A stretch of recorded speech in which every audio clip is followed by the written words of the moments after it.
Om Shruti Smriti Purananam Alayam Karunalayam Namami Bhagavat Padam Shankaram Loka Shankaram. Today we are going to start a new Prakarana Grantha by Sri Shankaracharya. Prakarana Grantha means which Shastra deals with some particular aspect of our goal of life. That is called a Prakarana Grantha. And there are various Prakarana Granthas written by Sri Shankaracharya. And they are the most authentic compared to any other Prakarana Granthas. Now, we just now saw that this book has no Mangalacharan. That is one of the specialities of this book. Otherwise, in all the Prakarana Granthas of Shankaracharya, the first shloka is a Mangalacharan. Now, before taking up this book, I want to tell the speciality of this book, why we are taking this book.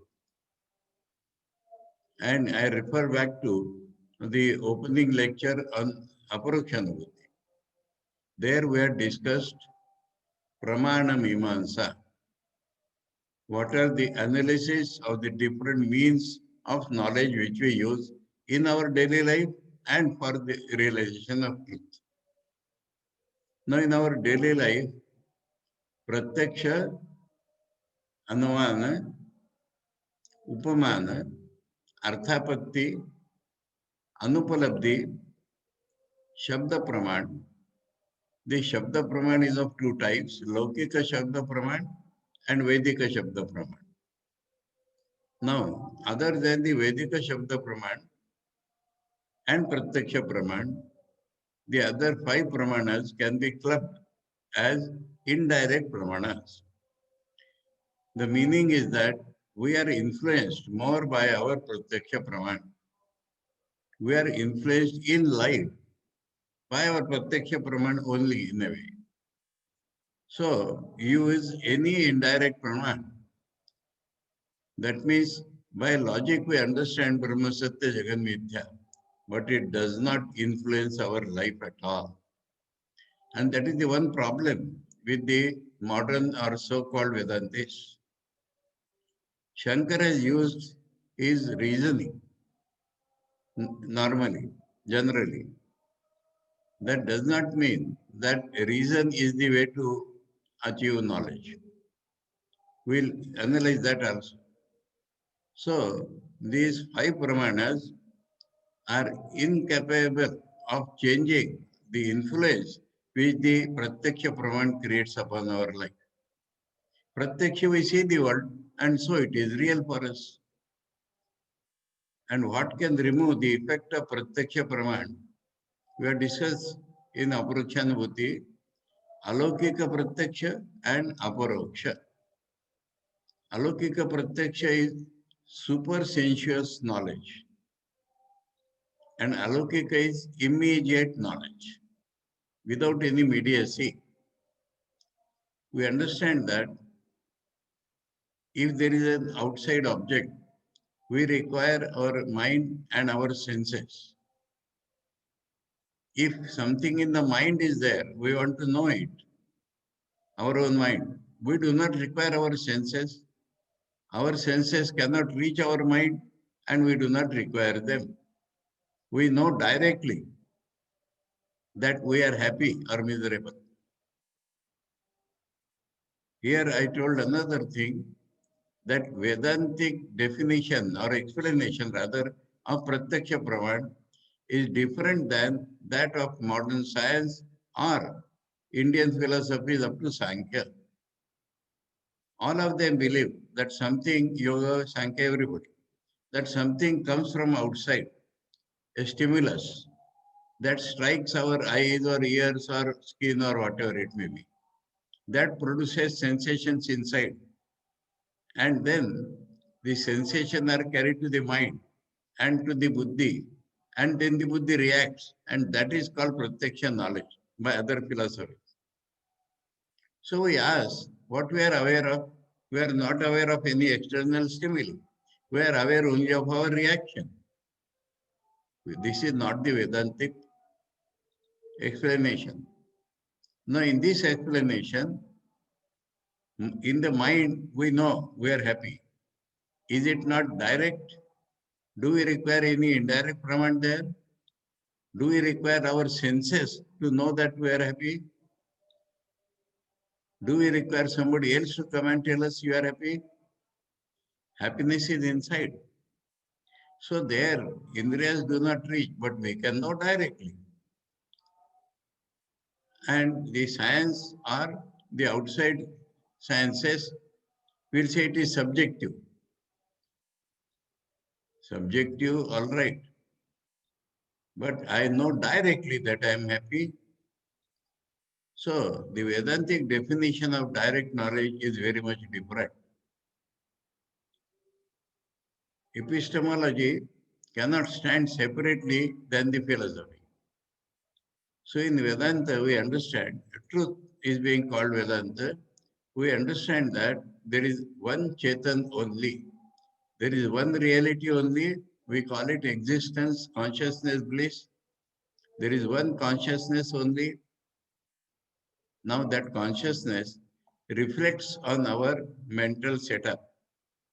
This psychosomatic personality, mind, on mind that consciousness reflects. As soon as it reflects, we get a bipolar wave, a wave of the mind having two ends. One end is I. The other end is, if it remains in the mind, the other end, then we know what is happening in the mind. This is the direct knowledge of the mind. I know I am happy. This I is produced by the knowledge becoming bipolar by mind. That is the quality of the mind to break any consciousness into a subject and an object. But the the wave can go from the mind through any organ to the object. If it goes through the eyes and catches some object, then it is a direct perception of the object. Something need not come from there. Even if something comes due to that or whatever, our sensor, the wave has to go through the mind, through the sense organs to the outside object.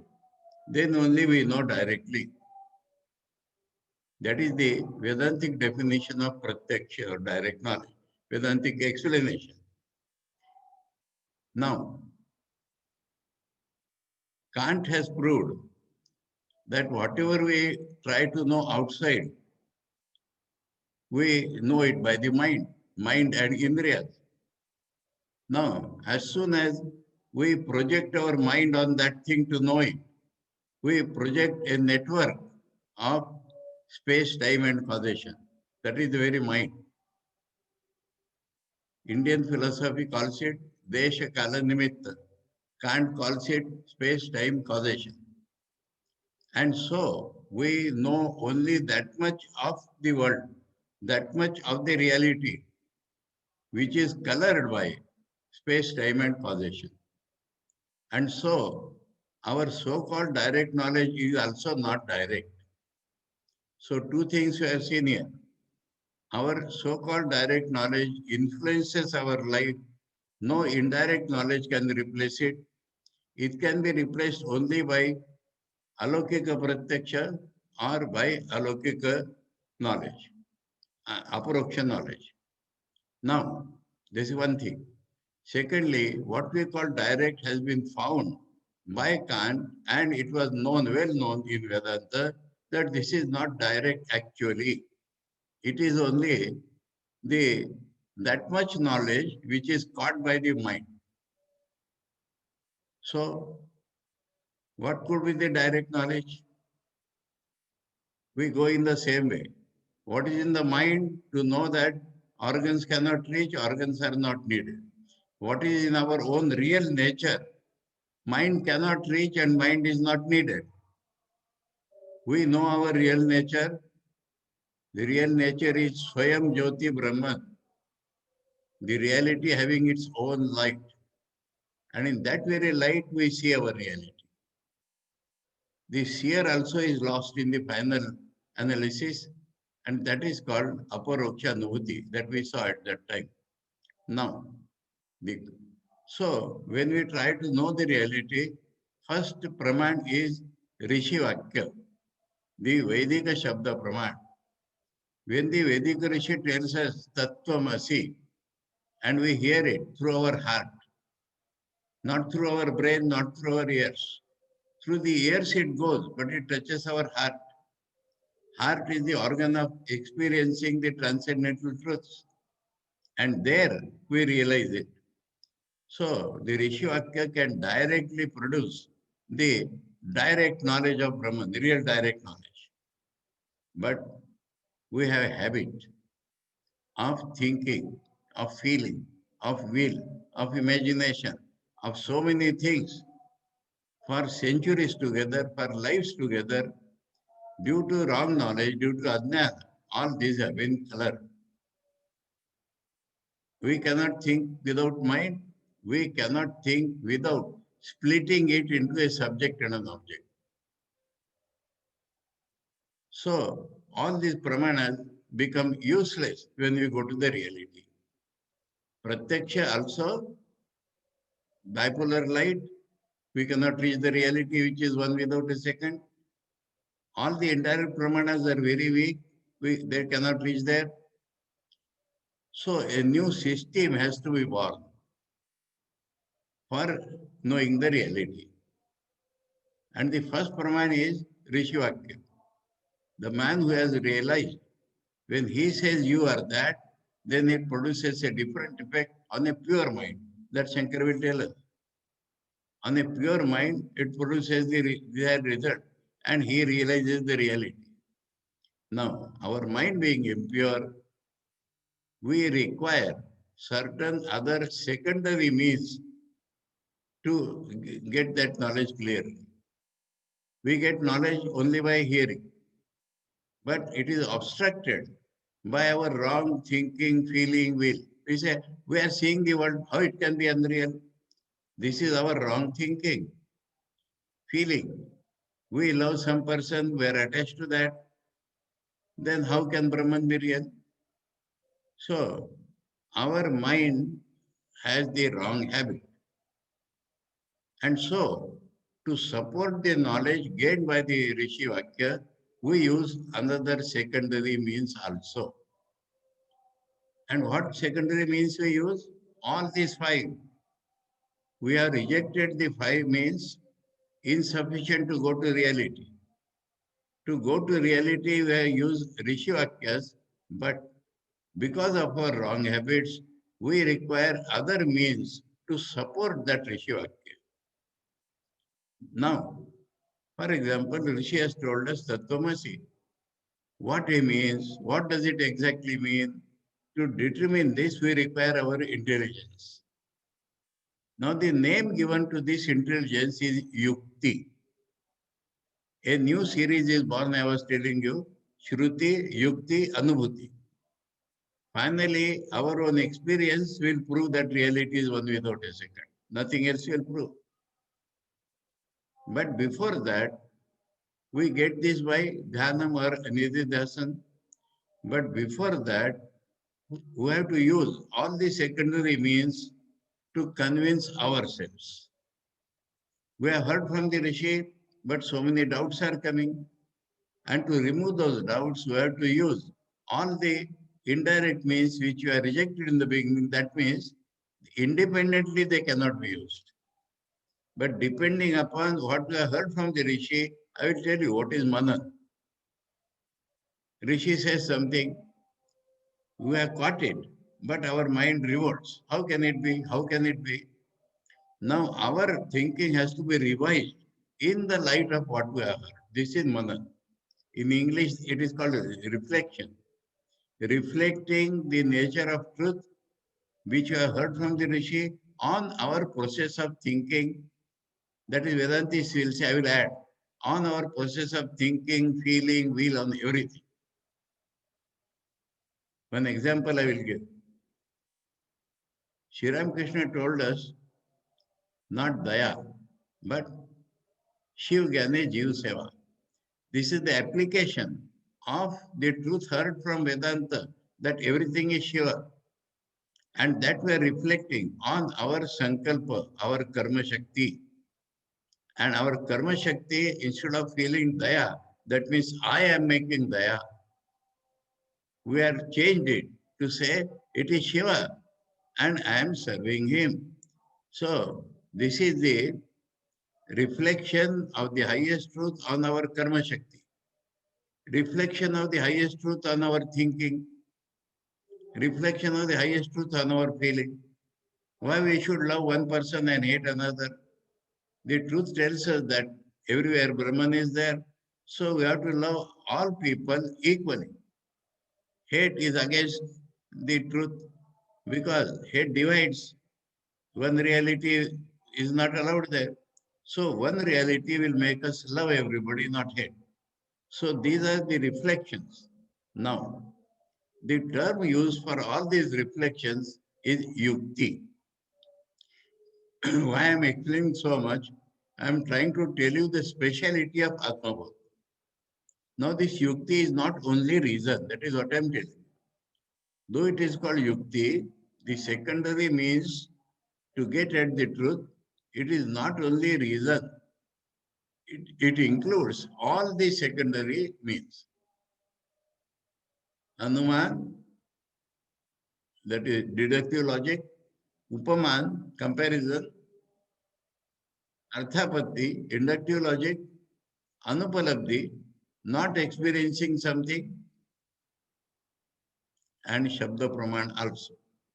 Now, all this is called yukti. And in Shankara's books in general, in Aprakshanubhuti, you saw the other thing also. He has used reason or Anuman and Arthapatti. This is, he has used maximum. And this has led people to believe that by logic he is proving Brahman. Impossible. Logic he is using to support what we have heard from the Rishi. Now, in Aparakshanubhuti, we saw several shlokas where he has used the Upamana Praman, where he has only given an example, no logic. This is the truth, this is the example. This is the truth, this is the example. This is the truth, this is the example. So in Aparakshanubhuti itself, we found that Yukti is not only reason, it includes Upamana Praman also. Now we come to the speciality of this Atmabodh. No logic at all, no tarka at all, no anuman at all. One line truth, one line example. All the shlokas in Atmabodh, mind you, he has not touched upon the logic praman. He, yukti here, the secondary means he has used is example. We find the same thing in Sri Ramakrishna. We find the same thing in Gyaneshwar. We find the same thing in Jesus Christ. That they state something and give an example. What does this example do? The logicians will tell us that logic is more exact than the example. But logic is dry. It does not give us experience. It can be used as a secondary means. But example touches our experience faculty. We see something we do not know. It is like a cow. Immediately the experience is shot up. Na? Though example is approximate, reason may be more approximate. No reason can give us idea of truth that I told you. No reason can give us the idea of truth. Swamiji in his poem on Samadhi, that we discussed that. Boje pran bojeja. He only understands who has realized. Before realization, we do not understand exactly anything. It appears exact. Some idea comes. But instead of that, if you use an Upaman Praman, it may not be so exact, it may not be so near. Nothing is fully exact. Logic may be little more exact. Upaman Praman may not be so much exact. but it touches our experience. And that is what the speciality of Atmabodh. In Aparukshanibhuti, we saw both lot of reasoning and examples. Lot of reasoning and examples. In Atmabodh, no reasoning. Shankar has not given any reason in Atmabodh, not a single reason. But he tells a facet of truth and gives an example. That is the speciality of this book, Atmabodh.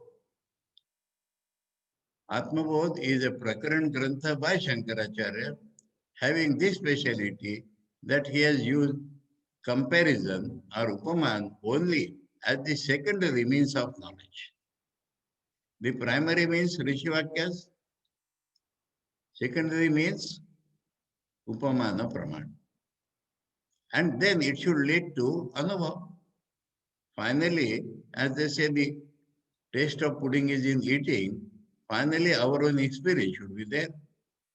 So, the Vedantic system of assimilating the truth is Shruti, Yukti, Anubhuti. Shruti, what the rishis are telling, Yukti, all the secondary means used to make it acceptable to us, to make it as approximate to we can reach it, as much clarity it can create, that is the secondary means. And then finally, through our Nididhasan, we should experience that. This is the Vedantic means. Now, and we have seen that in Atmabodh, he has not used the so-called logic, Anuman or Arthapatti at all. He has simply given example. That is the speciality of this book, Atmabodh. Otherwise, it is a Prakarana Grantha like any other Prakarana Granthas. There are comprehensive Prakarana Granthas like Viveka Chudamani. It is difficult to call it Prakarana Grantha. It is a scripture itself. Aparukshanubhuti was a Prakarana Grantha because he dealt with more on the Aparukshanubhuti than any other thing. Atmabodh also is a Prakarana Grantha using only Upamana Praman. Now, another speciality we see of this book, I told in the beginning, that it does not give any Mangalachar. Why? That we have to find out. Because something is usually given, so if it is not given, then also should be something for it. Why he has not given that also we should find out. One more place we see, in the Brahma Sutra Bhashya, he has not used any Mangalacharan, and there the Tikakara says this should be taken as Mangalacharan. So we have to find out here also, point number one. Now, with all this, and Adhikari, he will explain himself in the first shloka. Subject matter, same, that what we call Jiva, we call Jiva. There is nothing called Jiva. What we call Jiva is nothing but Brahman. This has to be realized. Vedanta Sar is a beautiful book of Prameya Mimamsa. There he has defined Vedanta as Jiva Brahmaikyam Shuddha Chaitanyam Prameyam. Prameya means to be realized. So the subject matter is not Brahman. Subject matter is not the identity of Jiva and Brahman. Subject matter is the realization of the identity of Jiva and Brahman. Same thing is here. Prayojan, we want perfection. Prayojan, we want moksha. Prayojan, we want real knowledge. So Prayojan can be told in various ways, and we have been seeing every time, but we have to remember every time. Otherwise, the study is not completed. Otherwise, the study does not function properly. So we must remember that our Prayojan is not writing essays. Our Prayojan is not teaching others. Our Prayojan is not PhDs. Our Prayojan is to realize God. And for that Prayojan, Shankar's Prayojan in writing this book also is the same. So Prayojan we are told, Vishay we are told, Adhikari we are not yet told because Shankara will define it beautifully in the first shloka. And Sambandha, just now I have given you the Sambandha. We should feel the truth. We should try to experience the truth, not only understand by brain. And Shankara has not used that logic here at all. So we should try to experience what Shankara is telling. That is the Sambandha. Now we turn our attention to the first shloka with this introduction. Tapo bhikshina papanam shantanam vitaraginam mumukshunam apekshyoyam atmabodho vidhiyate. What is the sentence? Atmabodho vidhiyate. Atmabodh is being prescribed. Vidhiyate means is being prescribed. Not that I am composing a book. I am prescribing Atmabodh for these people. Atmabodh means knowledge of the self, knowledge of our own reality. The correct consciousness of our own reality is being prescribed. For whom? Remember now, if we find we do not have this adhikar, we should not be disheartened. The hearing will give us the adhikar gradually. Tapo ve kshina papana. Tapo ve plural. By various kind of austerities, the sinful attitudes of our mind have vanished.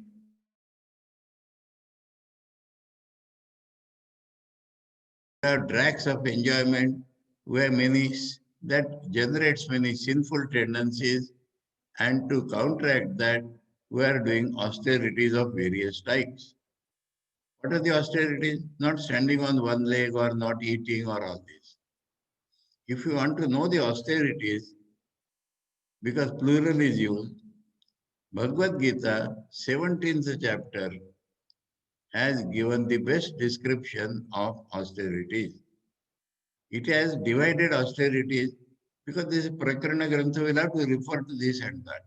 And because he has used the word without explaining plural austerities, so in Gita we find Sharirika austerities, Vachika these austerities, and Manasika these austerities. Sharirika, a question came when we were dealing in Patanjali Sutra itself. Some American said, Bill Davis, I remember, that we do not have these things. How can we do that? What things? Write down those who want. Otherwise, refer to Gita 17th chapter. Deva, Dvija, Guru, Pradnya. Deva, Dvija, Guru, Pradnya, Pujanam.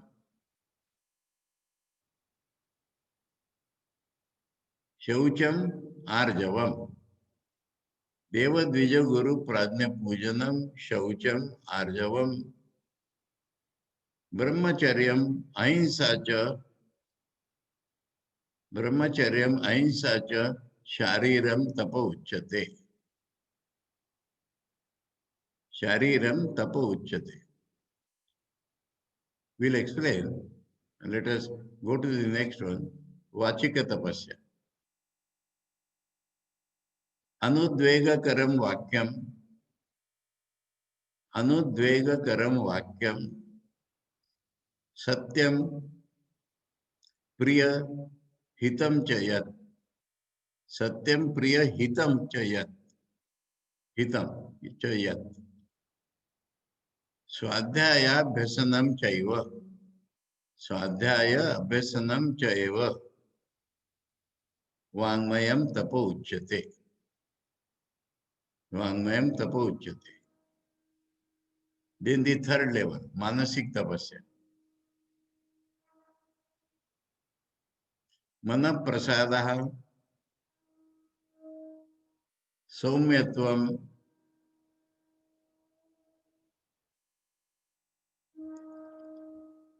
स्थैर्यम, आत्मविनिग्रह,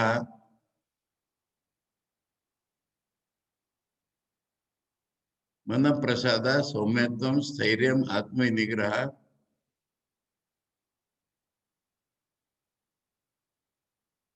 भाव संशुद्धि, इति एतत् मानसं तप उच्यते। इति एतत् मानसं तप उच्यते. Now I will try to explain. Deva, gods, or the god, worship of gods is done by the body. So this is a sharirik tapasya. If you don't believe in gods, some can they substituted by society. Serve the society, you will say. Samashti. Dvija means a learned man. The literal meaning of Dvija is twice born. A man is born ignorant, then he undergoes education, that is his second birth.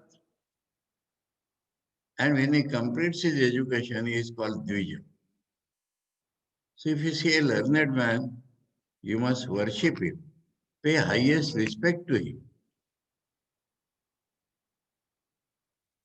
Guru, your own teacher. Without teacher, you are not getting knowledge. So, Guru, you must worship. Prajna. Prajna means a person having inner knowledge. Learning is another thing. Inner knowledge is another thing. A person having inner knowledge. Wise man. Prajna means wise man. A wise man must be worshipped. Deva, Dvija, Guru, Prajna, Pujanam. Worship of these four. Now, those who don't have gods, those who don't have this or that, we should find the equivalents. And we should have a worshipful attitude for anybody who is higher in spirituality. I will give an example. Holy Mother Sarada Devi was born in a Brahmin family. Her nieces were all Brahmins.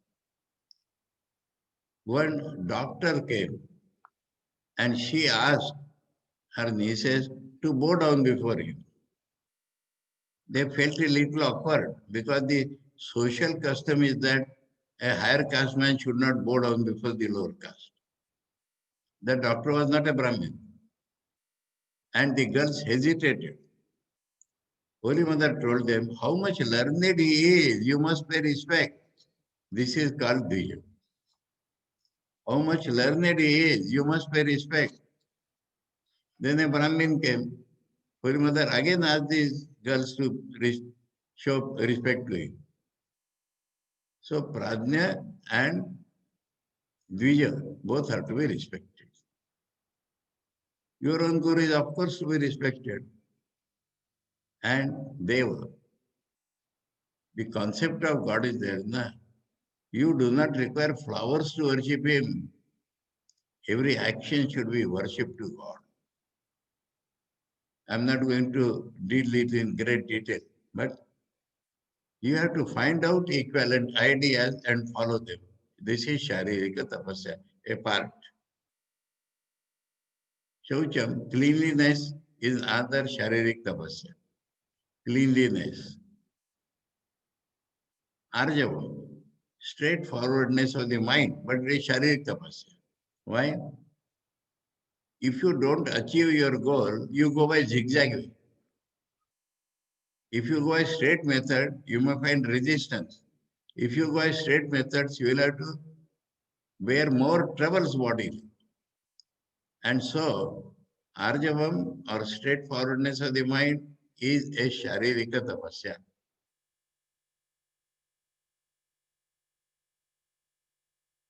Brahmacharya, continence, is a great Sharirika Tapasya. Ahimsa, not giving trouble to others, is a Sharirik Tapasya. So this is Sharirika Tapasya. Vachika. Anudvegakaram Vakyam. You should not speak something which should excite others. Udvega. Satyam, it should be true, not false. Priya, but it should be spoken of in such a way that it should be pleasing to the man. For the sake of pleasing, don't speak untruth. Speak truth, but in a way in which it will be pleasing. And main thing is hitam. What we are speaking, is it beneficial to that man? What we are speaking, is it beneficial to you? So Shankaracharya says all four are necessary, not either. In speaking, we should follow Anudvegakara Satya Priyana Hita. And then Swadhyaya Abhyasana. Swadhyaya Abhyasana means recital. Abhyasana means again and again. Recital, it includes mantra jap, it includes some text. Some friends of mine, they repeat Sukhamani Sahib, part of Guru Granth, every day. Some people repeat the Vishnu Sahasranam, Gita, or some holy text to be repeated. I believe, to my knowledge, the Islam or Christians all have the rosary. And the purpose of rosary is to repeat holy text again and again. So, this is Swadhyaya, this is Vachik Tapasya. And then Manasik. First condition, Manasik Tapasya, Mana Prasad. Mind should be kept tranquil and happy. It is effort of the mind. Swami Vivekananda elaborated on it. If you are feeling depressed, don't go to society, he says. Like a disease, contagious, this depression becomes contagious. In England, the religious preachers told Swamiji, why are you always laughing? Why are you always smiling? The religious preacher should be serious, Gambhir. Swamiji said, I become serious only when I have dyspepsia, some problem in the stomach. Otherwise, I am always happy. Now, that is a different thing. Brahmanas are happy. But to keep yourself happy is manasik tapasya. Mana prasada. Samyatvam, gentleness. You should not be rough in your dealing. So, gentleness is a manasik tapasya. Stairyam, steadiness, is also a manasik tapasya. Atma Vinigraha, control of yourself, is also manasik tapasya. And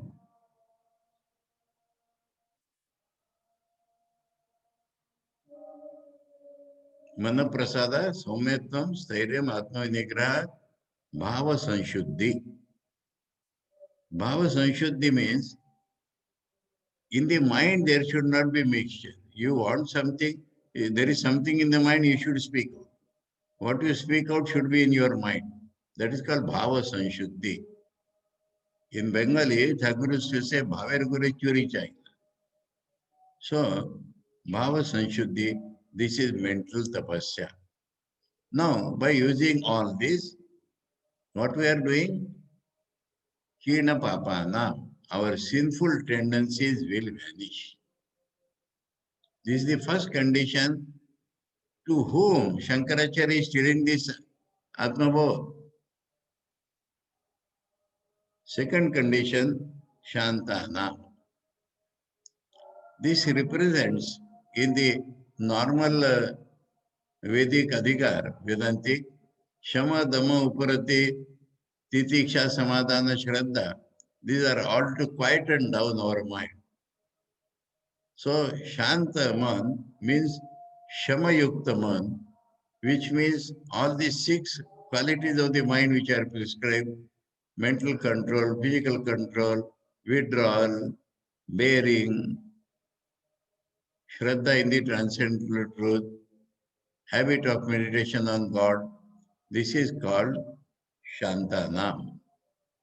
First, Tapovikshina Papanam.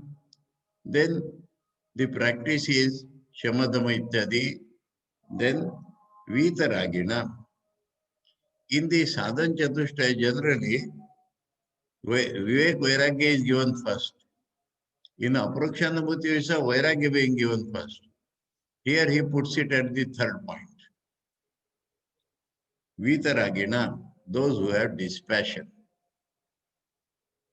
Fourth, Mumukshuna, those who are keen on getting freedom, those who are keen on getting liberated, those who are keen on reaching perfection. Now, apekshoyam. What is apekshoyam? Shankar says, I see these people before me and to them I am talking. Atmabodh I am prescribing to those who have these qualities. Otherwise, useless. Suppose we do not have. Listening to this again and again will generate these qualities. That is the other way around. So, Mangalacharana is not there because this is Mangalacharana, will say. If you have these qualities, if you practice these qualities, then you will get this knowledge. If Mangalacharana is to prepare our mind to get God, then this is the Mangalacharana. So we just repeat once, Tapovi Kshina Papanam Chantanam Vitaraginam Mumukshunam Apekshoyam. Apeksha is not expectation here.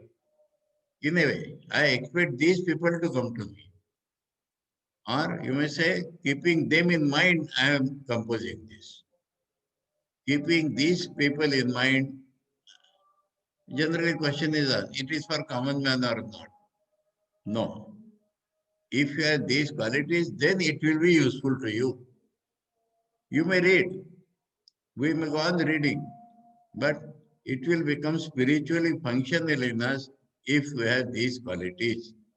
So he has very clearly stated in the first sloka, expecting or rather assuming these people, seeing these people in front of me, for the sake of these people, I am prescribing, vidiyate prescribing, atmabodh, the knowledge of the self, to gain the knowledge of the self, to, to realize the real nature of the self is being prescribed for these people. That is the first shloka. Now, we go to the second.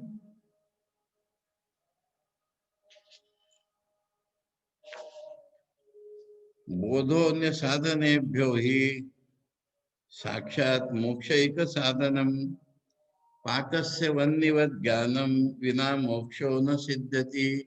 Example. He says you want moksha and you are qualified by these qualities. Now you want moksha. Now your consciousness should be changed. By doing so much work, by doing charity, by doing this or that, you do not realize your own nature. They are purificatory. You must use them to purify yourself. Bodha means change of consciousness. We have seen that repeatedly. Let us think of it again. Today, our consciousness is that I am a jiva. I am a subject living in the midst of the world which are objects. This is the basic bodha. Not we think or we feel. The background, Aadhar of all our thinking, feeling, even sadhana, is that we are imperfect subjects and we are living in the midst of objects. This is wrong. Because if we are subjects, are we the body changing every moment? Are we the mind changing every moment? Are we sometimes the body and sometimes the mind shifting every moment? This is not correct. And if you see the Rishi's knowledge, from whom we are going to receive knowledge, see their knowledge, their consciousness is one reality pervading the universe. One reality speaking through all of us as I. Boy, girl, old man, young man, I. One reality. Now, if our knowledge, our basic consciousness changes into that, that is called Bodha. Bodha means change of consciousness into the right consciousness. Change of wrong consciousness into the right consciousness. Bodha anya sadhanebhyo. We use various means. We do karma, we do upasana, we do puja, we do self-control. So many things we use. But how we are going to reach perfection or moksha? By change of consciousness. So are they not useful? Yes, all are useful. But because by what we are reaching? Mainly by change of consciousness. Sakshat, direct. Moksha eka sadhanam. The one means which directly leading to moksha is change of consciousness.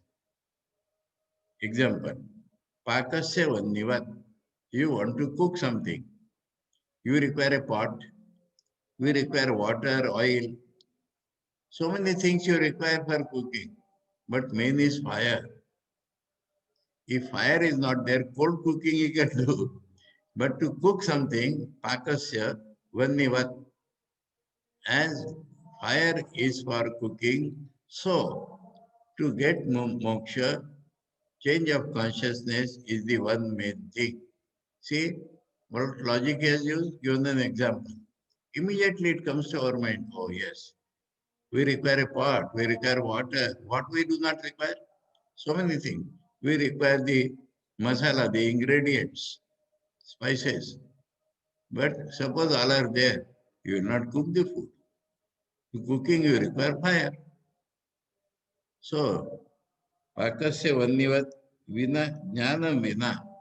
Both itself is called jnana now. Change of consciousness is called jnana.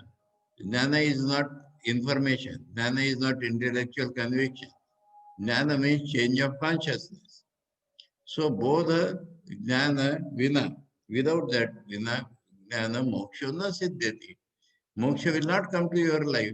You will not be free. Unless you change your consciousness, you will not be free. No reasoning is used. As fire is required for cooking food, so change of consciousness is the main thing required for you to get moksha.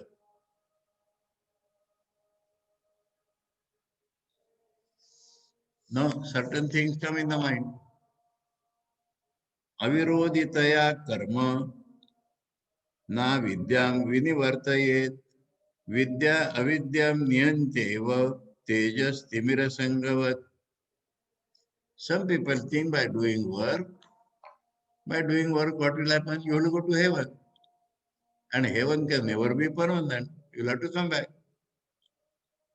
So actually, Vairagya is defined in Mundaka Upanishad as the distaste for the idea that doing something, I will achieve something. That is Vedantic truth. By doing something, if you achieve something, that is a karma pal. And karma pal can never be permanent. But the consciousness is changed, you are gaining everything. What is the use of Vedanta, people will ask, when it is not giving some fruit? The use is that all your problems are getting solved. You are getting permanent bliss because that is your own real nature. All that is not your real nature is vanishing and your real nature stands. That is the greatest purpose. So, karma avirodhitaya. Karma is based upon the duality of a subject acting on an object. This is not virodhi of the wrong knowledge. Avidya. Avidya means wrong knowledge, not ignorance only, nations, wrong knowledge. No, karma is not virodhi of wrong knowledge because karma requires a duality and vidya requires no duality. So, na avidyam vinivartaye. Being not opposite to avidya, it will not remove avidya. Vidya, the culture of the right knowledge. What is the difference between jnana and vidya, bodha and vidya? Sometimes they are used synonymously. But otherwise, the culture of consciousness is vidya. We have to imbibe that consciousness more and more and more. That is what we call culture. Culture does not mean dancing and singing. Culture means to develop that in us. You know, the pearls are cultured. in medical science, the uh, bacteria are cultured. That means help to grow. So culture of consciousness is called Vidya. If the right consciousness. Right consciousness is called Jnana or both. And that culture of that in our personality is called Vidya. So if you are culturing right consciousness, avidya will go, wrong knowledge will go. Vidya avidyam niyanti eva. Vidya will definitely kill avidya. Example, teja timira sanghavat, darkness congealed, timira sangha, darkness congealed. If you bring light, it will vanish. Darkness will not remove darkness. But if you bring light, darkness will vanish. Natural enmity. Here I will tell you about Ganeshwar, Maharashtra said. Beautiful poetry he has made. He says people call sun as enemy of darkness. But I want to ask Mr. Sun, have you ever seen darkness that will destroy? Understood? Asking the sun, have you seen darkness anywhere that you destroy it? That means the moment sun is there, darkness is not there. So, Timira Sangavat, Teja. Teja means any light. Timira Sangha means congealed darkness. Example. Immediately it has struck us. Yes, the wrong knowledge will go by right knowledge, by culture of right knowledge. So, knowledge is there, but we have to culture it. Timira Sangavat, this is the example given, no logic, but it becomes so evident to us. I think 3 shlokas are enough for the first day because we have discussed at length Pramana Mimamsa. We have seen that the natural 6 pramanas do not go to reality.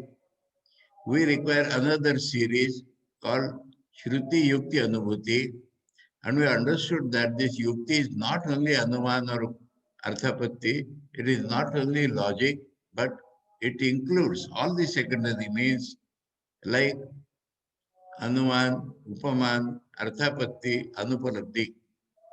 So, and sometimes the Mahapurushas Anuva. So, all these secondary means are to be used. Generally, Shankar uses reasoning, Anuman and Arthapatti. Tremendously, he goes on using that. And so people generally misunderstand that by logic he is giving us God. And people become bent upon logic. But he has used, rishis have used examples always. I give 2, 3 examples. Sri Ramakrishna, Ganeshwar Maharaj, Jesus, but I can give another example. In the Upanishads, in Yajnavalkya Janak Samvad, we get enough reasoning, enough reasoning. But in general, in the Upanishads, examples are given. So, this is a secondary means used to make the knowledge firm in us, use knowledge without doubt in us, used to give us some sort of experience towards knowledge. So, in this Atma Bodh, Shankara has used only Upamana Praman. We have seen in 3 shlokas, first shloka was only giving the adhikar. In second shlokas, Pakasya Vanyavat. In the third shlokas, Teja Timira Sangava. Like that will continue through all the shlokas. He will give some facet of the truth and an example. This is the speciality of this book, Atma Bodh. We hope that it will be easy for us to follow, and we hope that by listening to this again and again, Adhikar will be born in us. And when the Adhikar will be born, then we'll really benefit from this book and reach moksha, our desired result. Om Shruti Smriti Purananam Alayam Karunalayam Namami Bhagavat Padam Shankaram Loka Shankaram. 2, 3 minutes are available. I will tell the meaning of this shloka. Shruti, Vedas, Smriti, secondary scriptures, Puran, Vedic truths in story forms, Alayam. Shankaracharya is the storehouse. He knows the Shrutis, he knows the Smritis, he knows the Puranas. So he is the storehouse of Shruti, Smriti, Puranana, and he is the storehouse of Karuna. He is the storehouse. We call it Karuna. In his mind, it is identity with the whole society. And that is why he is teaching us. So, Shruti, Smriti, Purananam, Alayam, Karunalayam, Namami, I bow down, Bhagavad Padam. Generally, the feet are taken to be Bhagavan. Bhagavan's feet or Bhagavan as his feet. I am bowing down. Shankaram. Shankaram is his name. You know what is the meaning of Shankaram? Sham means good. Sham karoti iti Shankara. Shiva's name is Shambhu. Sham bhavati. He is good. Sham karoti. He does good to others. So Shankara. So here Shankar is his name. Shankaram, Loka Shankaram, is doing good, is engaged throughout his life in doing good to people. This is the pranam mantra. Shruti Smriti Purananam Alayam, Karunalayam, Namami, Bhagavad Padi Bhagavad, because all knowledge. Bhagavan Bhagavad Padam, Shankaram, his name, Loka Shankaram, doing good to people always. Om Shanti Shanti.